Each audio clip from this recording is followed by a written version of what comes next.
요한계시록 14장 1절부터 5절까지 우리 한 절씩 교독하실까요? 또 내가 보니 보라 어린 양이 시온산에 섰고 그와 함께 14만 4천이 서 있는데 그들의 이마에는 어린 양의 이름과 그 아버지의 이름을 쓴 것이 있더라. 내가 하늘에서 나는 소리를 들으니 많은 물소리와도 같고 큰 우레소리와도 같은데 내가 들은 소리는 검은 고 타는 자들이 그 검은 고를 타는 것 같더라. 그들이 보좌 앞과 네 생물과 장로들 앞에서 새 노래를 부르니 땅에서 속량함을 받은 14만 4천 밖에는 능히 이 노래를 배울 자가 없더라. 이 사람들은 여자와 더불어 더럽히지 아니하고 순결한 자라. 어린 양이 어디로 인도하든지 따라가는 자며 사람 가운데에서 속량함을 받아 처음 익은 열매로 하나님과 어린 양에게 속한 자들이니. 5절 함께 읽겠습니다. 그 입에 거짓말이 없고 흠이 없는 자들이더라. 아멘. 할렐루야. 오늘 이 오후 예배에 귀한 거룩하고 복된 세례식을 거행하게 되어 하나님께 감사하고 또 우리에게도 기쁨이 되는 시간인 줄 믿습니다. 오늘 학습, 입교, 그리고 세례, 유아 세례를 포함하여서 모든 분들을 주님의 이름으로 축복하고 축하합니다. 오늘 이 입교와 세례 그리고 학습을 받으신다는 것은 사실 이렇게 표현하고 싶었습니다. 결코 가볍지 않은 길이다, 이렇게 말씀을 드리고 싶어요. 그러나 기쁨의 길이고 영광의 길이고 열매가 있는 길이고 또한 결코 후회하지 않는 길인 줄 믿습니다. 오늘 학습, 입교, 세례 받으신 분들 2주간에 걸쳐 교육과 문답 다 받으셨죠? 네, 그때 공부하신 내용들 다 머릿속에 남아 있으신가요? 우리가 믿음의 길을 걸어갈 때에 필요한 것들, 또 버려야 할 것들, 하나님의 말씀이 어떠한 것인지 바르게 알고 배워가는 그런 시간이 이제 본격적으로 시작이 되어진다 생각하셔야겠습니다. 그래서 오늘 이 성례라는 거룩한 예식은 우리가 온전히 하나님께 속한 자가 되었음을 나타내는 징표인 것이죠. 그래서 오늘 기쁘면서도 거룩한 마음으로 이 예식에 모두가 동참해 주시기를 바라겠습니다. 오늘 요한계시록 말씀에 나온 것처럼 하나님과 어린 양께 속한 자라는 표현이 나온 것처럼 저는 이 세례야말로 하나님께 속한 자가 되어진 하나의 징표라 여겨지기에 오늘 이 본문의 말씀을 함께 나누고 싶고요. 먼저 반대되는 징표가 있습니다. 여러분, 사탄의 숫자라 불리었던 계시록에 나오는 우리 모두 다 알고 있고 교회를 다니지 않아도 아는 사람들, 어떤 숫자일까요? 666이라는 숫자라고 우리가 알고 있죠. 요한계시록 13장에 가면 사탄이 자신을 예배하는 자들의 오른손과 이마에 표를 줍니다. 그 표를 우리는 666, 666이라고 말을 하기도 하죠. 이 숫자는 하나님께 드려질 예배를 빼앗아가는 모든 적 그리스도들, 모든 사탄의 세력을 지칭하는 말이기도 하겠습니다. 사탄은 그런 것입니다. 하나님께로 가야 할 것을 자기에게로 돌리는 것. 우리 늘 세례식 때마다 제가 미리 말씀을 드리는데 오늘 깜빡하고 말씀을 안 드렸는데 네, 괜찮죠? 괜찮습니다. 전혀 부모님들 전혀 아이들 풀어놓아 다니게 하라. 네, 아시죠? 괜찮습니다. 뛰어다녀도 괜찮습니다. 이 자체가 기쁨이기 때문에 아이들 소리 질러도 뭐 안 나가셔도 됩니다. 괜찮습니다. 성도님들 자꾸 이렇게 오른쪽 쳐다보시면 부모님들이 부담이 되시요. 저만 보시면 되겠습니다. 오늘 유아 세례가 18명이에요. 감사한 것입니다. 너무 감사하죠.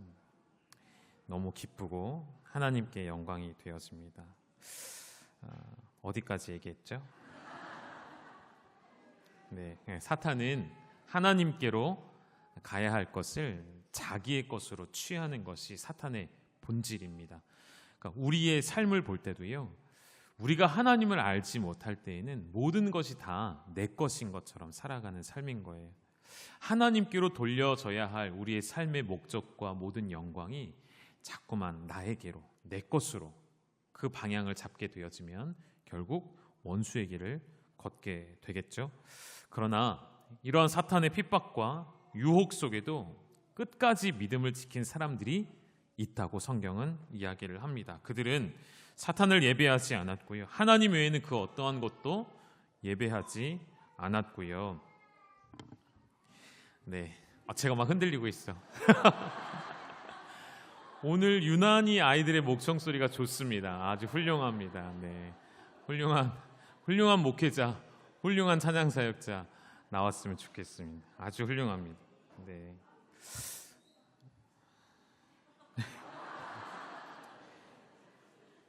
다른 것을 예배하지 않고 우상을 예배하지 않고 오직 어린 양 되신 그리스도만을 높이고 하나님을 예배하는 사람들이 끝까지 남았던 것이죠. 그 핍박과 박해 속에서도. 그래서 그것을 성경은 비유로 설명을 하는데 그 숫자를 표현을 합니다. 그 숫자가 무엇일까요? 신천지가 그렇게 좋아하는 숫자. 무슨 숫자입니까? 14만 4천. 우리는 신천지가 아닙니다. 14만 4천 명만이 구원을 받지 않죠. 이것은 비유이죠. 우리 1절의 말씀을 좀 다시 보면 화면에 좀 띄워주실 수 있으실까요? 1절 한 번 더 다시 제가 먼저 읽어드릴게요. 또 내가 보니 보라 어린 양이 시온산에 섰고 그와 함께 14만 4천이 서 있는데 라고 되어 있습니다. 14만 4천 이 숫자는 계속 말씀드린 대로 비유이고요. 상징적인 숫자입니다. 이단이 주장하는 것처럼, 이단도 아니죠. 사이비가 주장하는 것처럼 구원받은 사람의 수가 14만 4천 명이라는 뜻은 절대로 결코 아니라는 것이죠. 보통 이 숫자가 왜 나왔는지를 학자들이 연구할 때 이렇게 계산을 하곤 합니다. 구약의 12지파 그리고 신약의 12사도 그것을 곱하면 144가 되어지는데 여러분 히브리 수에 많다라는 개념을 가지는 숫자가 1000 단위입니다. 1000, 1000, 1000이 많다라는 거예요. 그것을 곱할 때에 14만 4천이 나온다. 이렇게 이제 일부 학자들이 주장을 하기도 합니다. 그래서 어쨌든 이 숫자는 상징적인 것이지 실제 구원받은 자의 숫자는 결코 아니라는 것. 구원받은 모든 사람들을 상징하는 단어라 보시면 좋겠습니다. 그래서 1절에 다시 보면 14만 4천 명이 어린 양과 함께 시온산에 서 있는 것을 요한이 보게 되어지죠. 예수님과 그의 백성이 시온산에 서 있다는 것을 말하고 있는 것이죠. 성경에서 시온산은 예루살렘을 상징하죠. 성경에서 야곱을 이스라엘이라고도 부르죠. 그래서 이스라엘을 야곱이라고도 부르는 이 말처럼 성경에서 예루살렘을 시온산, 시온산을 예루살렘이라고도 말을 한다는 것 아시면 좋을 것 같고, 그래서 본문 1절에 예루살렘에 서 계신 어린 양 예수 그리스도와 그를 따르는 백성들이 그곳에 있는 것을 봅니다. 그리고 그 백성들의 이마에 무엇이 있냐면 어린 양의 이름과 그 아버지의 이름이 쓰여져 있다고 말을 하죠. 그러니까 이게 대조가 되는 거예요. 원수에게 빼앗긴 자, 원수의 세력 가운데에는 요한계시록 13장에 가면 자신들의 백성들의 오른손과 이마에 사탄의 표를 상징하는 것을 준 것이죠. 그러니까 이것은 하나님을 계속 원수가 사탄이 모방하고 있는 거예요. 따라하고 있는 것이죠. 이미 하나님의 백성들은 요한계시록 그 앞에 7장에서 하나님의 인을 받습니다. 인치심을 받습니다. 하나님의 속한 자가 되었음을 인을 이마에 받는다라고 설명이 되어 있거든요. 그 장면을 조금 더 자세하게 풀어서 설명하고 있는 것이 오늘 본문이 되겠죠. 사탄을 숭배하는 백성들의 오른손과 이마에는 666이라는 사탄을 상징하는 숫자가, 하나님을 예배하는 참된 교회에는 그의 오른손과 이마에 예수 그리스도와 하나님의 이름으로 인침을 받아 있다는 것이죠. 여러분, 인친다는 것 여러 번 말씀드렸죠. 무슨 뜻이죠? 소유권을 주장하는 것입니다. 사탄의 표를 받은 자는 사탄에게 속한 자를 뜻하고, 예수 그리스도와 하나님의 인을 받은 자는 하나님께 속한 자임을 뜻하는 것이죠. 조금 더 쉽게 설명하면 도장인을 생각하면 됩니다. 그 문서에 도장을 찍으면 내 소유가 되는 것처럼, 그 도장을 찍으면 효력이 발생하는 것처럼 하나님께서 우리의 영적, 우리 속사람에게 그 이마에 인을 치셔서 너는 내 것이라 말씀하시는 것. 여러분, 그렇게 하나님이 한번 내 소유이다라고 선언하시면 그것은, 그 하나님의 소유권은 영원토록 빼앗아갈 자가 없다는 것이죠. 그러면 오늘 이 자리에 계신 저와 여러분이 하나님께서 내 영혼 가운데 그렇게 인을 치셨다는 것을 무엇을 통해 우리는 확인할 수 있을까요? 눈에 한 가지 드러나는 예식을 통해 우리는 확고히 하고자 합니다. 그것이 바로 오늘 드려지는 세례식인 것이죠. 오늘 학습을 받으시는 분들은 이후에 6개월 동안 하나님 앞에서 자신의 신앙을 갈고 닦으셔서 6개월 뒤에 세례 받을 때, 그리고 오늘 유아 세례 받는 아이들은 부모의 신앙을 따라 고백되어지는 것이고, 오늘 입교하고 세례 받으시는 분들은 하나님께서 내게 참 인을 치셔서 하나님의 영원한 소유가 되게 하셨음을 믿음으로 함께 고백하는 시간이 오늘 이 세례식의 시간이 된다는 것이죠. 여러분, 하나님은 결국 최후의 승리를 우리에게 가져다 주시는데요, 그 교회의 승리의 장면을 오늘 말씀에서 보면 마치 예배하는 모습으로 묘사를 해줍니다. 2절의 말씀도 한번 띄워주시고 2절을 우리 같이 한번 읽어보실까요? 시작. 내가 하늘에서 나는 소리를 들으니 많은 물소리와도 같고 큰 우레소리와도 같은데 내가 들은 소리는 검은 고 타는 자들이 그 검은 고를 타는 것 같더라. 아멘. 하늘에서 소리가 나는데요, 그 소리를 많은 물소리라고 표현합니다. 여러분, 많은 물소리면 어느 정도일까요? 아마 우리가 상상하는 것 이상의 많은 물소리입니다. 여러분, 여기 부용천 걸어보셨습니까? 저녁에 조용할 때 부용천을 걷잖아요. 여기에 아주 얕은, 뭐라고 표현하면 좋을까요? 얕은 한 50cm 될까요? 이 정도에서 떨어지는 물소리도 굉장히 크게 들립니다. 저희 아내랑 걸으면 그 앞에 서면 말소리가 옆에 잘 안 들릴 만큼 물소리가 크게 떨어지는 소리로 들려요.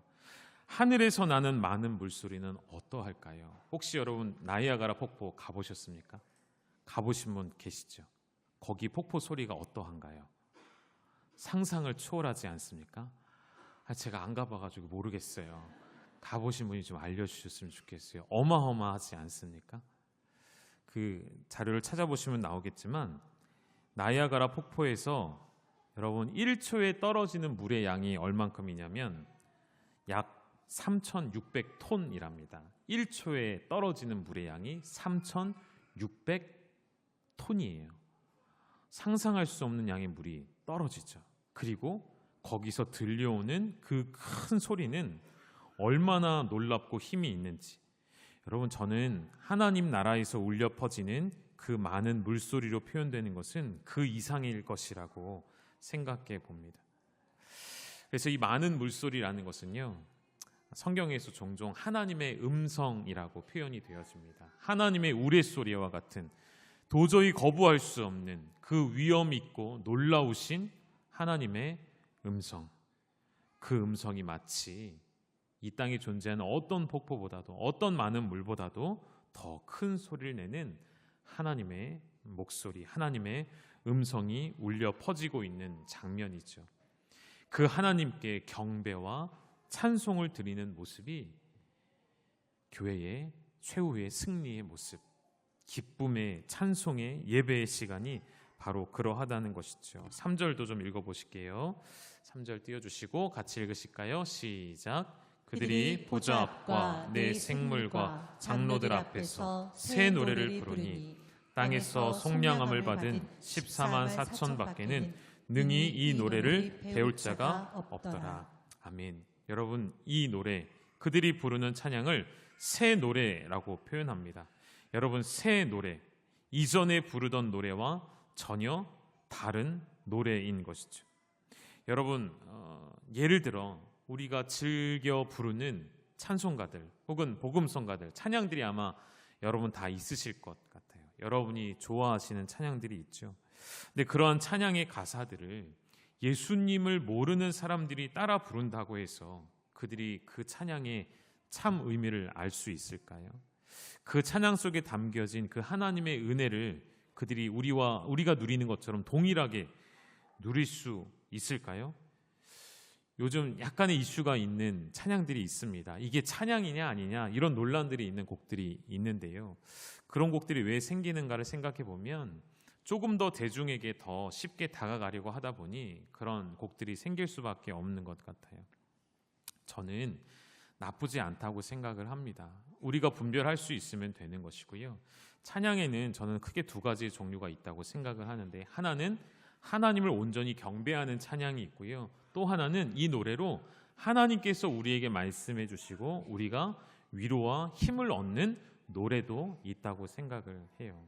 그것을 우리가 정확하게 구별하여 용도에 맞게 사용하면 된다고 생각해요. 그래서 음율이 요즘 현대적 음악 같고 요즘 노래 같다고 해서 무조건 우리가 거부할 것은 아닌 것 같습니다.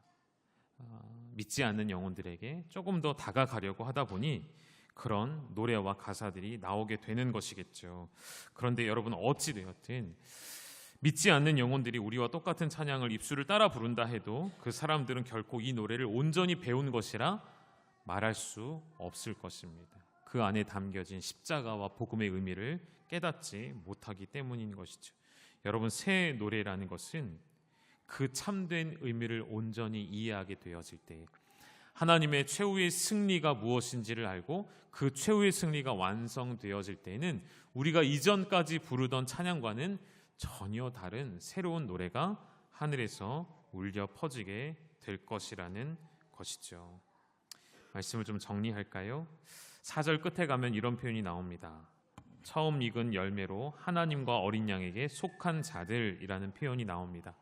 하나님께 속한 자들, 이들은 어떤 자들이라 표현이 되어져 있냐면요, 먼저 더럽혀지지 아니하였다라는 표현이 나옵니다. 여자로 말미암아 여자로 더불어 더럽히지 아니하였다라는 이 표현은 우상숭배하지 않았다는 뜻입니다. 성경은 우상숭배를 음행으로 비유해서 말하죠. 우상숭배하지 않고 두 신을 섬기지 않고 하나님만을 섬기는 자를 하나님께 속한 자라고 말하는 것이죠. 또 한 가지, 어린 양이 그들을 인도할 때 어디든지 따라가는 자를 지칭하는 말이 하나님께 속한 자입니다. 또 하나 뭐라고 되어 있을까요? 처음 익은 열매로 하나님과 어린 양께 속한 자, 처음 익은 열매를 하나님께 올려드리는 자. 그리고 마지막에 5절은 이렇게 표현되어 있죠.